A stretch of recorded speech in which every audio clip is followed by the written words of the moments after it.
Hello there, it's Dave here. I'm without my wife, Cathy, today, unfortunately. We just flew in from Ireland and we got a very early flight, and she decided that the combination of being tired and the absolute critical slating that The Mummy has received was not a potent mix for her to want to go to the cinema. So she's pretty much just bowed out of this and left me on my own. So I'm rushing. I'm at London Waterloo at the moment. We just came down from Gatwick, and I'm rushing because the film was due to start 10 minutes ago. So if you add on the 30 minutes of nonsense ads and trailers for upcoming other universe movies, we will be looking at about 15 minutes to go. And I'm not alone. I'm going to be joined by two guests, Lee and Andy from the WTP What's the Point Paranormal Podcast. We thought they would be the perfect two guys to bring onto this, to bring their paranormal expertise to The Mummy, the movie that is going to kickstart Universal Studios' quote dark universe, which is basically they've taken all their old Universal monster movies, so The Mummy and Frankenstein, Invisible Man, and they're trying to put them into one cinematic universe because that's the done thing now, isn't it? Everyone does that. What? Okay, I'm not going to get into my thoughts on that. Maybe we'll do that afterwards. I am mere moments away from seeing the lads. I'm really out of breath, so I apologise for the sort of pantiness of this intro. I don't know what else to say. This movie is being described as Tom Cruise's most negatively reviewed movie. I'm trying to think of something that had worse reviews, but I cannot. What else to say? Sophia Butelli, I think is her name, is playing The Mummy. Saw her in Kingsman, The Secret Service, which was pretty good. She was the woman who had guns for legs, I think. Or was it swords for legs? It was one or the other. So she had some form of weapon as legs. I'm so out of breath. Okay, I'm actually here now. We're going to the IMAX in Waterloo. Let's see if I can find these lads now. Alright, here they are. I found them. They were outside. Hey! Enjoyed an overpriced Costa. Yes, what'd you go for? What's in there? Two quid for a tea. Yeah. And it's, it's hot water in a tea bag, innit? Should have brought That's your own tea bag. That's tea, mate. But yeah, I'm overjoyed. It's my first time on the cinema, the award-winning cinema. Yeah, welcome, Andy. So I'm looking forward to it. Is that Andy or Naylor? Either, mate. Either. Yeah, I got your whole name in there. Yeah. But you can't talk the same kind of shite that you do on our one. No, I wasn't it's gonna. an award-winning podcast. I was just going to say, I'm looking forward to this film, but for different reasons. I like watching Tom Cruise now because to see scenes where years back he would have had his shirt off. He just doesn't bother anymore. He's 52. He still has his shirt off. Not as much. He's in good shape. Not as much. He's not. Well, better than me, but not like he was. Much better than you. No, he had it off in Ghost Protocol, didn't he? In Mission Impossible 4. Watch that. And he was a bit. I watched the last Jack Reacher thing. Yeah, and he does just look like, admittedly, a fit, like middle-aged bloke, but he's a fit 50-something-year-old lad. He'd batter you. No one would worry you in a bar fight. I don't know if he would anymore. Of course he'd batter you. No, in a bar fight, what he does is he says, he sort of invites you to go outside, and then he gives you every opportunity not to fight him. Yeah. So, are you sure? Are you sure you want to do this? I'd go, do you know what? I'll have a little think. Can I just... I think, now I'm in the fresh air, and I just realised it might have been the booze talking a bit. Yeah, maybe not. You seem alright, despite your slight flabbiness. You'd never get into a bar fight with him anyway. You just... Of course I would. I'd be out the window. Yeah. And I'd rope you into fighting him as well. Yeah, don't fight me. Fight my friend. Yeah. We better go inside because we are ridiculously late. I can't bloody wait. I can't wait to see what they do with this eternally spooky and entertaining franchise. I don't think any of those words are going to describe what we're about to see. Shit. Yeah. But hey, at least it only cost 20 quid each. Yay! Yeah. A bargain at that. See All you right, in a couple of hours. See you then. Oh, is it that long? A couple of hours. Bloody movies. Welcome to a new world of gods and monsters. I saw her. She is real.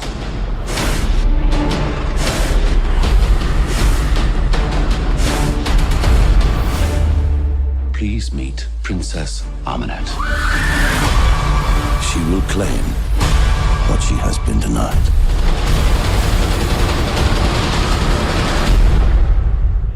All right, we're just out of The Mummy. Oi. £20 worth of pure entertainment. 20 of your English doubloons, if you will. Right, Lee, we'll start with you. What Well, did you think of that? Judging from That movie. Judging from you pair's groans afterwards, I think I probably liked it a bit more than you two. Did you notice us groaning, yeah? You were groaning audibly, yeah. Oh, we were groaning with pleasure and satisfaction. Well, that might be true of Naylor. Yeah, yeah. Lovely Good too. movie. Like, exactly as predicted. I thought it had highlights, but it was just too long. I don't know why they're obsessed with making films so long at the minute, like just cramming. They try and overstat their hand too much and cram too much action in, and it just ends up boring people. What it does is takes away, instead of having like 1 or 2 massive set pieces in a film, they'll have about 5, and it just dilutes everything. And when did 2 hours become the minimum for a movie? And now it's like 2.5 hours is sort of a benchmark to hit. Yeah, exactly. And you wouldn't mind if it was deserved in any way, but all it was just this peppering of like trying to introduce Russell Crowe's character a little bit more, who's going to come out in the subsequent films and stuff like that. It was just he's gay. He's going to announce that he's gay in one of the later movies. Yeah. Naylor, what do you think? So before this, you say this spoiler alert now, aren't you? So I can't. Hang tight on some specifics. We'll go to spoilers in a bit. But give us your general thoughts. Or So, I have seen worse, but it was it was a bit ridiculous. You could have cut off about 40 minutes of it, and it still would have made sense. Yep. And comedy-wise, very weak. he was trying. He was trying too hard, wasn't he, Cruise? He wasn't like. He's not really a comedy actor, nor has he ever been. It's not so much try hard, I don't think. It's just that he doesn't suit that character. The character and some of the comedy lines were fairly well written. It's just that he can't pull that off. He's supposed to be playing like a roguish, devil-may-care minor criminal who has a bit of a personality change throughout the film and ends up being good, kind of thing. Yeah. And he just can't. He doesn't sell bad in any way, I don't think. So you just never believed it, and he's not funny at all. Some of the lines in it were really good, but you just wanted to see Brendan Fraser doing them, or Chris Pratt even, or Chris Pine, or that's a lot coming from you. You hate Chris Pratt. I can't stand Chris Pratt. But you got to admit, Chris Pratt can nail that sort of charming, roguish character, right? I mean, I don't think he's that charming, but he can nail it better than Tom Cruise can. The thing about Tom Cruise, you automatically put the entire film on his shoulders, whereas someone like Chris Pratt or like a Harrison Ford in Raiders and Temple of Doom and stuff like that, you know he's the hero and stuff, but he plays it with such lightness and deftness that you kind of forget that this guy's the absolute star of the film, if that makes sense. Yeah. In this film, Cruise is basically like good-looking guy who comes on a stag, but by the end of it, you get to chatting to a group of girls, and by the end of it, he's so rubbish and unfunny that he ends up becoming not attractive. Sounds like a very specific scenario. Basically, is there someone you want to call out? No, but just who is this guy? His name's got a stag simile for everything. Just met loads of people like Cruise, he's a big alpha male, Tom Cruise. I read this thing about him years ago. That he's the biggest alpha male in Hollywood and in those sort of circles. And Where did you read that? The big alpha male magazine? No, it's actually in that book, The Game. They meet Tom Cruise. He's their god. Like all those lads who are rude to women. It's the game that like horribly misogynist thing. Yeah. Tom Cruise is their god, and he meets up with him for half an hour, and he's like, "Yeah, this guy is the man." Nothing comes Well, that's across. because he's into Scientology and is obsessed with like psychologically dominating people. Obviously. Yeah, well, anyway, so are we? We're still not on the spoiler thing yet, are we? No. Do you want to? Well, okay. Let's wrap up our thoughts. I would say this movie was fine. It wasn't as bad as maybe it's being made out to be. Nowhere near as bad. No, I don't think. The guy who wrote it and directed it, that Alex Kurtzman, has written a lot of, like, he was a writer on Star Trek, he's written Fringe, he wrote on MI3, Cowboys and Aliens. So this isn't someone who's just been jettisoned in to kind of direct a big studio film. He's kind of like... He's a safe pair of hands. Even though this is only his second feature directing gig, I think. He's more of a writer. But also Christopher McQuarrie and David Cope were writers on this. And like you're talking, they've got credits like Mission Impossible and Jurassic Park, and there's some really great stuff under their belts. It's kind of, when you've got that kind of talent, it's a bit disappointing that this wasn't better, because there wasn't anything new in this. I think what they were... The reason a lot of those heavyweights are involved in it is because it's such a huge thing. It's the start of this universe, this dark universe franchise, and they just needed it to be really safe to kick it off with. But the problem was it's too safe, because there was nothing new in this. Although actually one thing I did want to shout out was it's in the trailers, but that airplane crash was very, very good. That was really good. Yeah, that had elements of, like, like the first time you watch Lost and stuff like that, where you're like, fucking hell, I've never seen I've seen plane crashes in films before, but not like this, and that was probably the standout bit in the film in terms of set pieces. Yeah, it was really good in IMAX as well, wasn't it? Yeah. So the rest of it was really well done. You couldn't slag this guy directing off at all. He was really well directed, but just quite derivative. There was nothing that new about any of it, really. Yeah, and the plot was a bit derivative as well. Totally, yeah. It was just a mishmash. All right, let's move on to Spoiler Street. Let's get into the nitty. Can I just say derivative, please? So that people think I know what it means as well. It was just a bit derivative for me, Dave. Okay. All right. Do you want to be more specific about what you thought was derivative? I think people know what I mean. All right, let's move on to Spoiler Street, Naylor, because I know you want to get you want to get deep into this. Yeah, into these bandages. Spoiler Street. Yeah, let's make one. Okay, Spoiler Street. Spoiler Street. I was thinking where are the like, spoilers? Here comes a spoiler. Watch out for it. Yeah. There, so we've just recorded it there, so I'll just reuse that for every episode from here on out. Spoiler Street, get down, Spoiler Street. I think Spider-Man legal people you might be onto you. All your things you do it to the Spider-Man tune. No, I don't. Oh, all right. Anyway, so if we can wade straight in then. I'm going to go right in with that example of Cruise being unable to assert control to anyone else. So there's this bit where Cruise is behind the wheel of this ambulance. They're desperately driving away from this mummy and they've just realised that Cruise is being inexplicably drawn back to her because she's now controlling him. She's in his head. Yeah. But even then, even after he's driven back to her twice, he won't let the very capable person sat next to him drive because she's a woman. Yeah. Yeah. She'll just get us lost, won't she? Wow. Yeah. You know?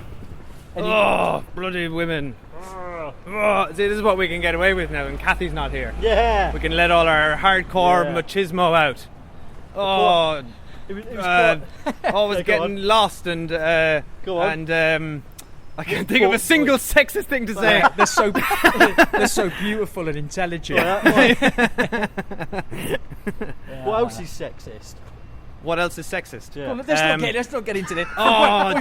Mate, what if there'd been a scene in this where they'd gone to vote in a general election, and then Cruise was like, "Oh, you shouldn't be allowed to do that because you're a woman." Yeah. That would have been a great scene. Would have cemented his character. Or one of Cruise's mates swore and he went, "No, there's ladies present." Yeah. Because that's well sexist. Yeah. But it's the classic move of the person who wants to try and pretend they're not sexist. So he basically mansplains to her from the driver's seat.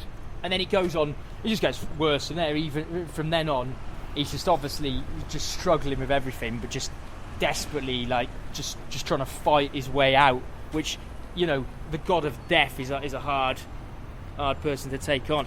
Yeah, but let's talk about the ending, because that really bothers me. So the whole plan of the mummy is for to stab Tom Cruise with this thing so that he will become the embodiment of the devil, Lucifer, god of death, whatever. Yeah, so she can go off with him. Yeah, but then he said, he thwarts her plan by doing exactly what her plan was the entire time.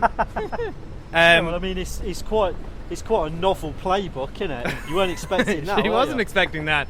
But then it's like, basically, it's very arrogant, because it means that Tom Cruise's character believes he could do this, get away with it, bring your one back to life, and then just defeat the god of death just with his own willpower, because he's a good man deep down.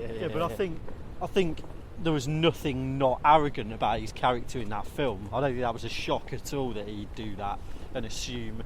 Yeah, well, but he risked the entire world.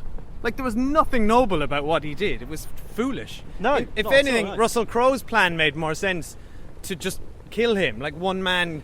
He should have I thought he was going to kill himself at the end. That's what I thought was going to happen. I thought he was going to get the god of death inside of him and then kill himself. But instead, he just could have hung out in the shadows, soliloquizing to her. Stay away from me! I don't know what I am. I need to go need to go ride in the desert with my friend who I brought back to life for no reason. Why when you turn into the embodiment of the god of death, do you have to start barking like a dog?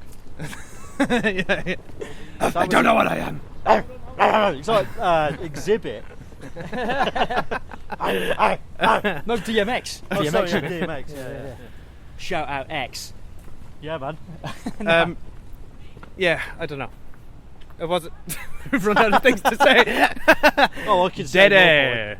There's some good dead air. Would you like to say something? Well, going on to that sexist thing, they reversed the normal trope of mummy films, which is normally a bloke mummy comes back and becomes obsessed with a really fit girl because she looks like. Yeah, that's what I meant to say. Sorry, in the original Mummy, so I didn't watch it, but it wasn't a woman then? It was a man.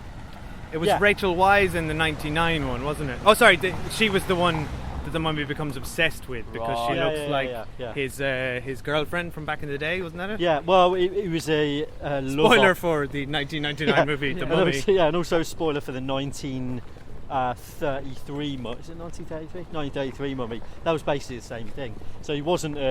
He was a high priest who had an affair with the pharaoh's wife and was found out and was mummified. Okay. It's the same thing, but just in reverse. I guess a nice little twist, and she was excellent, I thought. The Mummy was actually really good.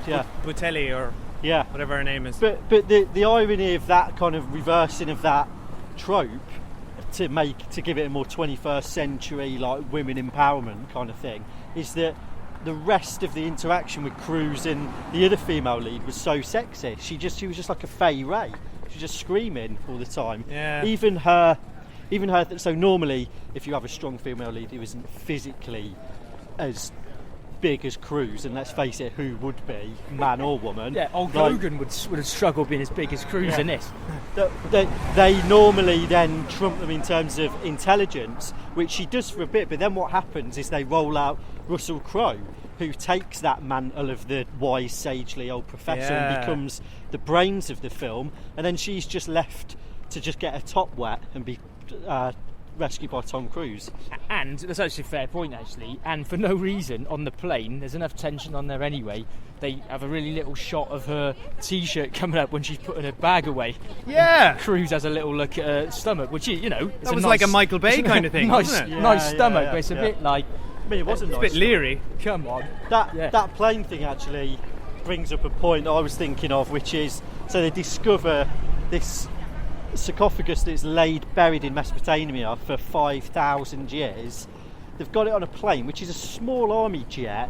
Everyone's knackered. This thing is 5,000 years old, and she thinks, oh well, I'll start poking around with it now. We better start the autopsy while we're going through turbulence and a sandstorm now. Can't you just wait till you get to the museum? Like, it's a bit stupid. Like, and did nobody notice that your man was seriously ill? Yeah. Like the guy with the spider bite. Like he was basically going his blood turns purple. And when you'd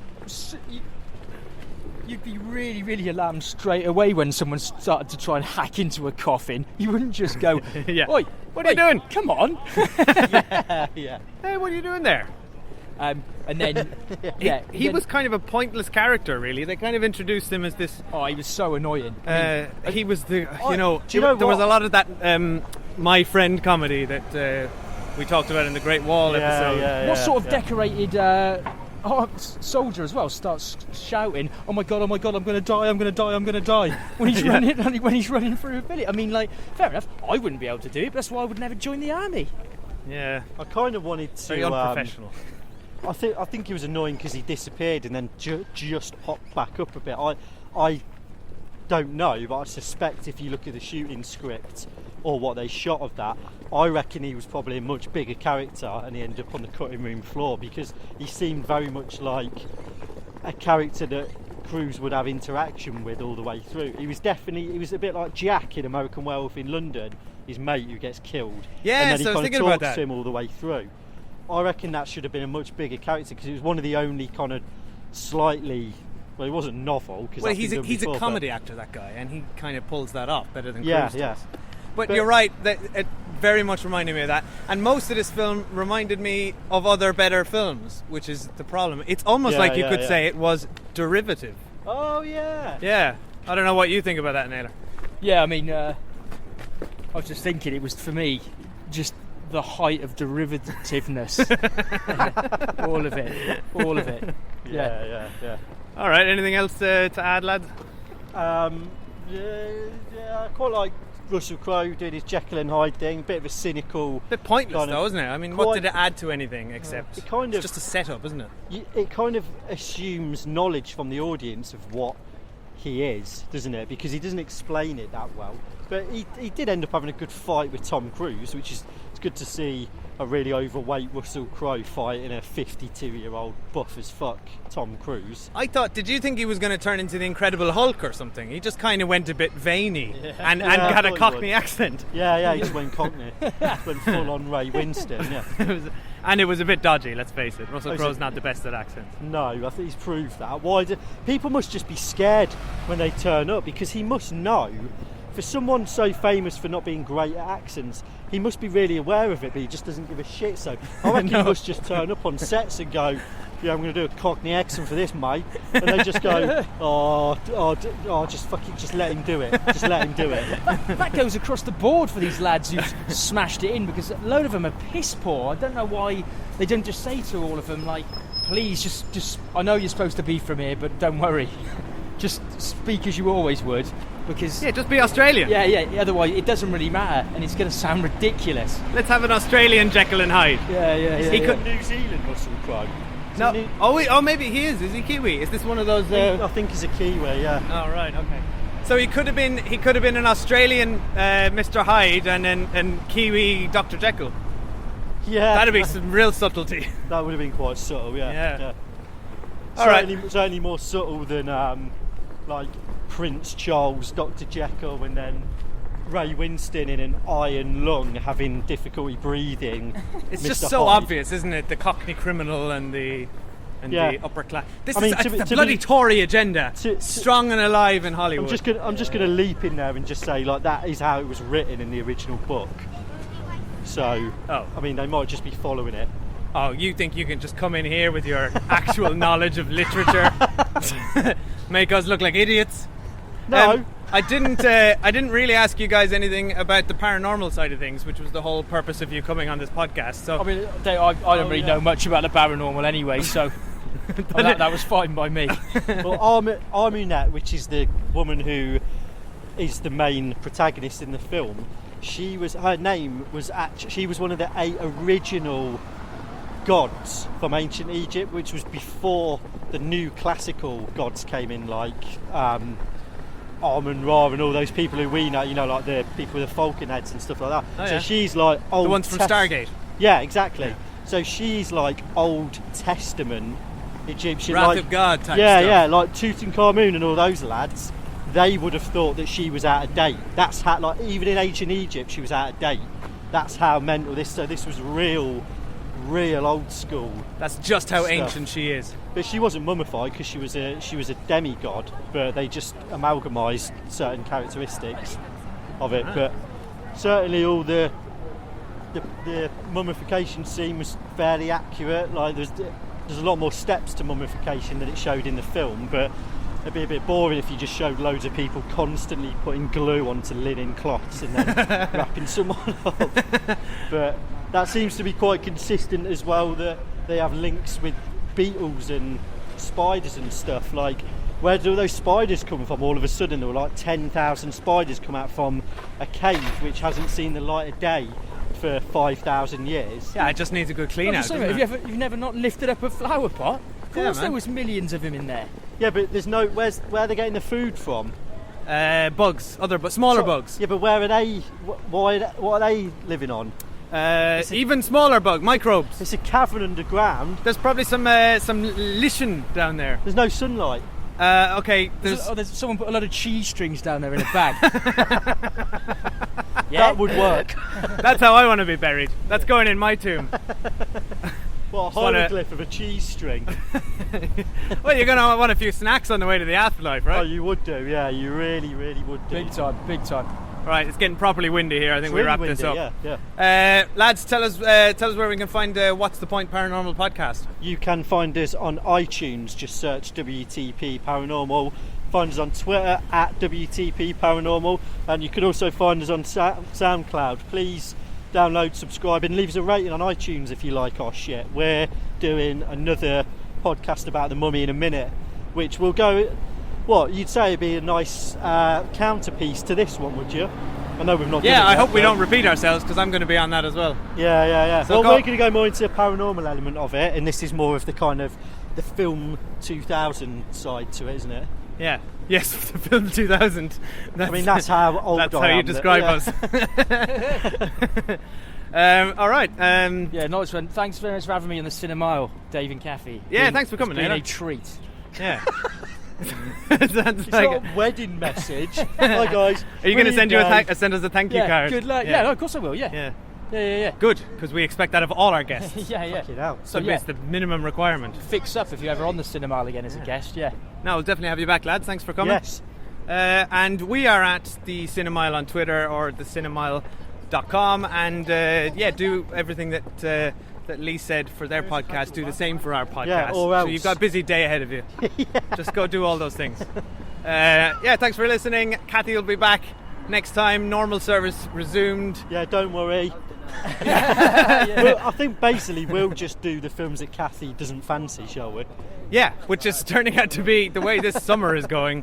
It's going to be a lot of stinkers. As long as you can get a paranormal element out of them, Yeah, you can do it. well, there's a massive hunger for that. Yeah, All man. right, thanks for listening. We're going to go home. I don't know why I added that little juicy detail in. Go Behind the scenes. back to where we live. Bye. What's the matter, man? For heaven's sakes, what is it? He went for a little walk. You should have seen his face.